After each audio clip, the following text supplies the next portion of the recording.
ऐसी ही दीवानगी, ऐसा ही पागलपन राजा अम्बरीश के अंदर था। झाड़ू लगाते लगाते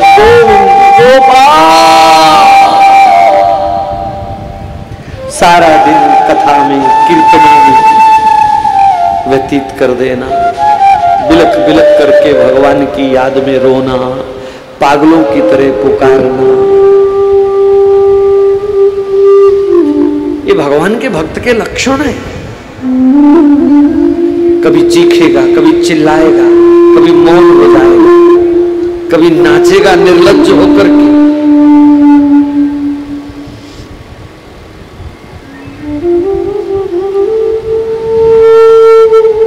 एकादशी व्रत में अम्बरीश जी की बहुत निष्ठा थी। महीने में 2 बार एकादशी आती है। मैं यहाँ जोर तो नहीं लगा सकता, लेकिन निवेदन कर सकता हूँ आपकी सुख शांति के लिए कि हो सके तो एकादशी का व्रत सबको करना चाहिए। उस दिन अन्न का त्याग और फलाहार के रूप में आप भोजन ले सकते हैं। फलाहार कई बीमारियों से रक्षा करता है। अब तो जर्मन अमेरिका के डॉक्टरों तक ने कह दिया एकादशी व्रत से कैंसर तक का उपचार हो सकता है। लेकिन अगर विधि विधान से, श्रद्धा प्रेम से, भजन करते हुए व्रत किया जाए तो। वैसे व्रत की जो सबसे अच्छी परिभाषा मुझे लगती है वो ये है कि आज व्रत है, मतलब आज भोजन की नहीं, आज भजन की चिंता करेंगे। आज भजन ज्यादा करेंगे, भोजन नहीं। इस भाव से कोई व्रत करे तो जन्म जन्म के दोष दरिद्र समाप्त हो जाते हैं और भगवान की विशेष कृपा प्राप्त होती है। तो महीने में 2 व्रत करके एकादशी के परीक्षित को संतुष्टि नहीं होती थी। एक बार उन्होंने पूरे साल को एकादशी मान लिया, 365 दिन निर्जल निराहार व्रत किया, और वो भी श्री यमुना जी के किनारे वृंदावन धाम में।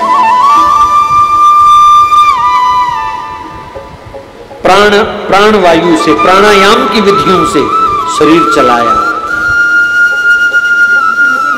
वायु में अन्न और जल के समस्त कण होते हैं और प्राणायाम की विशेष विधियों से हम वायु से भी प्राणों की रक्षा कर सकते हैं। शरीर को अन्न जल वायु से भी प्राप्त होता है। पढ़े लिखे लोग अपने आप समझ जाएंगे।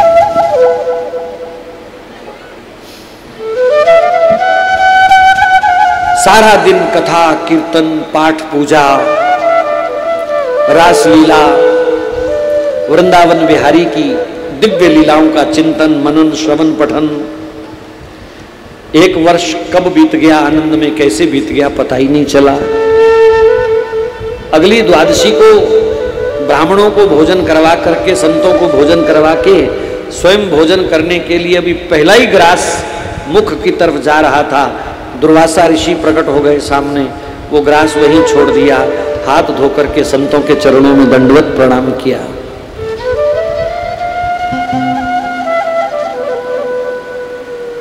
कभी भी संत महात्मा सामने दिखे तो तुरंत उनका वंदन करना चाहिए। भगवान अपना अपमान सह लेते हैं पर भक्तों का, संतों का अपमान सहन नहीं करते। ये सनातन धर्म सिखाता है। राम ते अधिक राम कर दासा। भगवान को, भगवान का स्वयं के श्रीमुख का ये वचन है कि मुझे अपने से भी प्रिय अपने संत हैं, और वो लोग मुझे और प्रिय लगते हैं जो मेरे संतों का आदर सत्कार करते हैं। तो तुरंत दुर्वासा जी को दंडवत प्रणाम किया, भोजन के लिए निवेदन किया। दुर्वासा जी ने कहा पहले यमुना जी स्नान करूंगा, फिर आके भोजन करता हूं। वो यमुना जी में स्नान करने चले गए। स्नान के बाद अगर पाठ पूजा नहीं है तो स्नान का कोई फल नहीं है। यहां जितने लोग बैठे हैं आज कसम खा के जाना बापू की, जिनको पाठ पूजा नहीं करनी वो कृपा करके पानी बर्बाद ना करें, नहाना बंद कर दें।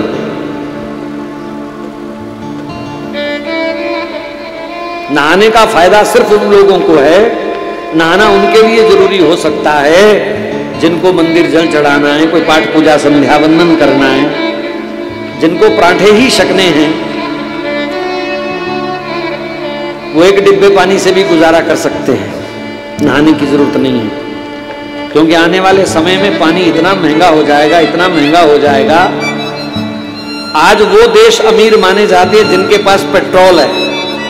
आप देखना मेरी बात, 8, 10, 15 साल के बाद आगे आगे वो देश अमीर माने जाएंगे जिनके पास पीने योग्य पानी है। ये पंज दरियावां दी धरती पंजाब, यहां कुछ बुजुर्ग बैठे होंगे जिन्होंने नदियों में पानी देखा, खूब बढ़िया साफ सुथरा, फिर नदियों का साफ सुथरा पानी गायब हो गया। नहरों में देखा, नालों में देखा, सूए देखे छोटे छोटे। हमारे गांव में हम लोग गाय चराते थे छोटे बचपन में। महाराज जी ऐसे डंडा, कोई गाय वाला डंडा थोड़ा सा ऐसे जमीन में गाड़ना, फर्र पानी निकलता था बाहर, शुद्ध पानी, और हम लोग उसी को पी ले। कहीं भी डंडा गाड़ते थे पानी निकलता था। अब वहां 35-35 फुट पर पानी नहीं है। ये 35-40 दिनों में मतलब 1 फुट नीचे ये एवरेज चल रही है। दुनिया में पानी बहुत है, समुद्र हैं 7, लेकिन पीने योग्य पानी केवल 2% है। इसलिए पानी बचाओ, पानी बचाओ, पानी बचाओ।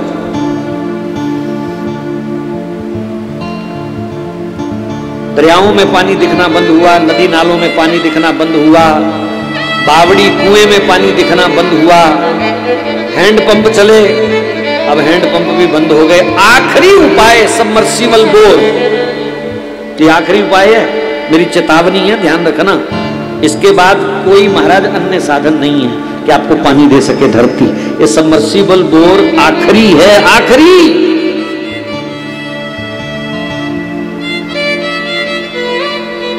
एक बूंद भी पानी व्यर्थ ना जाए, ऐसा सबको प्रयास करना चाहिए।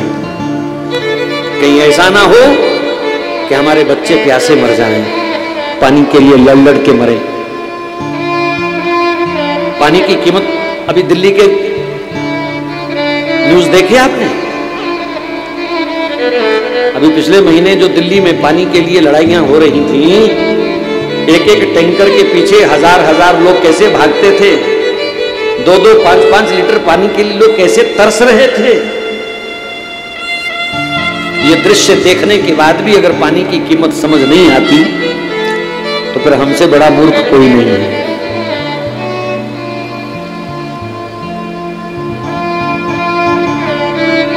घर में सबसे ज्यादा पानी खराब कर रहा है आरओ।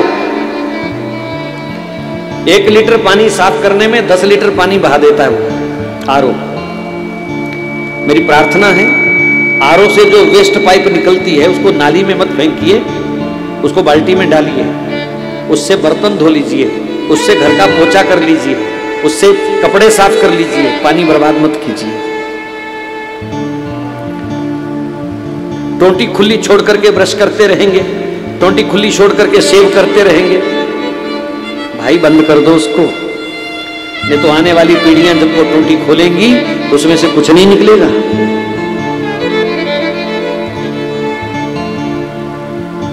हर कथा हमारा वर्तमान सुधारना चाहती है, हमें शिक्षा देना चाहती है। तो नहाना उन्हीं के लिए जरूरी है जिनको कोई विशेष पाठ पूजा इत्यादि करनी है। और अगर मैं कहूं कि उसके लिए भी ज्यादा जरूरी नहीं है महाराज जी, या समृत पुंडिकाक्षम सा भैया भंत्रा शुचि, जिसने भगवान का नाम ले लिया प्रेम से, वो भीतर और बाहर से शुद्ध हो गया। तो कल को यही मंत्र बोल करके कहीं स्नान ना करना पड़े, इसलिए पानी का ध्यान रखो। नहीं तो फिर ये मंत्र याद कर लेना, गंगे जैव यमुने गोदावरी सरस्वती नर्मदे सिंधु कावेरी जलेस्मिन् सन्निधि कुरु। 1 गिलास पानी में ये 7 नदियों का नाम लेकर के जय हो महाराज छिट्टे दे करके, अपवित्रा पवित्रो वा सर्वधाम गोतोपि वा या सुमृत पुंडिकाक्षम सा भैया भयंत्रा शुचि। जय हो महाराज, जय हो गंगा मैया। छींटे दे के काम करना पड़ेगा। अस्तु, दुर्वासा जी को बैठे बैठे आनंद आने लगा, भगवान के भजन में मस्त हो गए। अम्बरीश जी को लोगों ने, संतों ने कहा आपका व्रत खंडित हो जाएगा, क्योंकि व्रत खोलने का मुहूर्त समाप्त होने वाला है। लेकिन अम्बरीश ने कहा दुर्वासा जी को भोजन कराए बिना मैं नहीं करूंगा। वो इंतजार करते रहे। अंत में गुरु वशिष्ठ जी के इशारे पर एक ब्राह्मण ने 2 बूंद चरणामृत उनके सामने प्रस्तुत किया, और चरणामृत प्रसाद भगवान का जो होता है इसको इनकार नहीं करते। लेना कैसे है ये बुद्धि होनी चाहिए। अम्बरीश ने 2 बूंद चरणामृत जो कंठ से नीचे ना जाए, यहां तक ही रहे, ताकि चरणामृत का अपमान ना हो, इतना चरणामृत ऐसे करके लिया ऊपर से। सामने से दुर्वासा जी आ गए। उन्होंने सोचा ये अम्बरीश भोजन करके आचमन कर रहा है, आग बबूले हो गए, ढोंगी पाखंडी कहीं का, मुझे निमंत्रण देकर के भोजन कर लिया तुमने, आचमन कर रहे हो। महाराज नहीं, सुनो, जानता हूं तुम जैसे पाखंडियों को। एक जटा उखाड़ करके ऐसे नीचे पटकी, एक बड़ी खतरनाक कालकृत्या प्रकट हुई। कालकृत्या, कालकृत्या का अर्थ होता है एक ऐसी औरत उन्होंने प्रकट करी जिसका शरीर जलते हुए अंगारे थे। काल निपट जाओ इससे।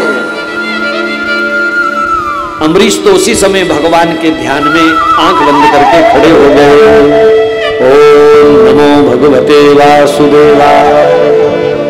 भगवान नाम ही हमारा सच्चा रक्षक है, तो वो भगवान के नाम में लीन हो गए।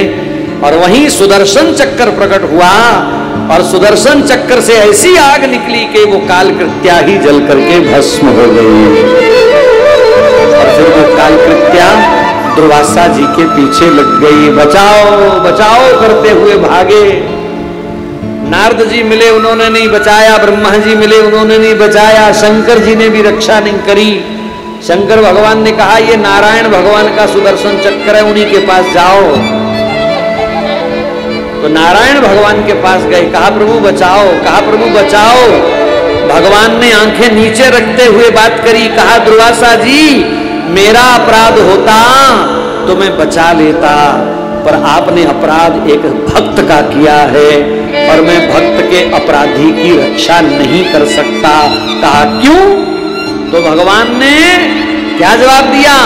अहम भक्त पराधीनो, अहम भक्त पराधीनो।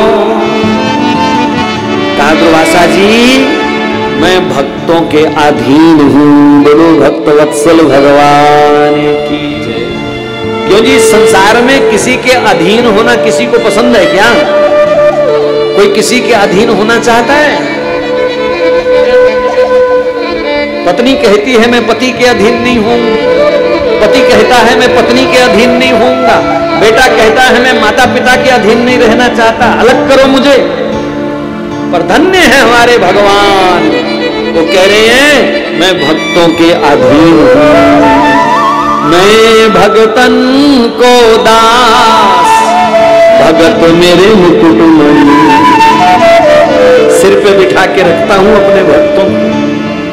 कोई सच्चे मन से मुझे प्रेम करने वाला हो तो मैं तो उसका दास बनने के लिए तैयार हूं, उसके चरण पकड़ने के लिए तैयार हूं, उसको सिर पे बिठाने के लिए तैयार हूं। ऐसा मान देते हैं हमारे भगवान। दुर्वासा जी ने कहा प्रभु आपके भक्त की महिमा नहीं जानता था, इसलिए मैंने उनकी परीक्षा ली, मुझे माफ कर दो। भगवान ने कहा अम्बरीश ही माफ कर सकते हैं, उन्हीं के पास जाओ। धड़ाम आकर के अम्बरीश के चरणों में गिरे। अम्बरीश ने उठा करके चरणों में प्रणाम किया, सुदर्शन चक्र को इशारा किया, वो वहीं रुक गए। भगवान प्रकट हुए, सुदर्शन उनकी अंगुली में चला गया। अब भगवान ने नयन मिलाकर के दुर्वासा जी को कहा दुर्वासा जी कोई साधु ब्राह्मण कोई तपस्वी अगर तपस्या के बल पर दूसरों पर अत्याचार करता है तो मेरा सुदर्शन उसको भी दंड देने के लिए सदा तैयार है। विद्या और तपस्या के बल पर किसी को दबाना चाहिए क्या? प्रोत्काराय सताम विभूतया साधु की, तपस्वी की हर संपत्ति, चाहे वो तप की है चाहे कोई भी, वो परोपकार के लिए प्रयोग होनी चाहिए। साधु का कुछ भी अपना नहीं होता, सब परोपकार के लिए होता है। परहिताय। दुर्वासा जी ने कहा प्रभु क्षमा कर दो,